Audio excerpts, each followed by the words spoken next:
Welcome to Let Me Fix This. Enjoy the video.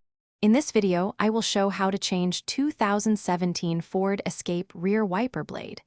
Begin by lifting the rear wiper arm gently away from the glass to access the blade connection. Press the small release tab and slide the old blade off the hook fitting. Match the new blade orientation, slide it onto the arm until it clicks, then lower the arm back onto the glass and test the wipe. Use caution when lifting the arm because spring tension can snap it back.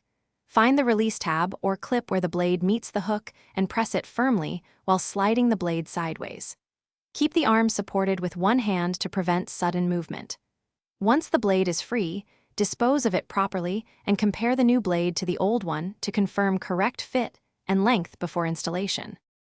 Hold the new blade by the rubber edge and align its adapter to the hook fitting on the arm.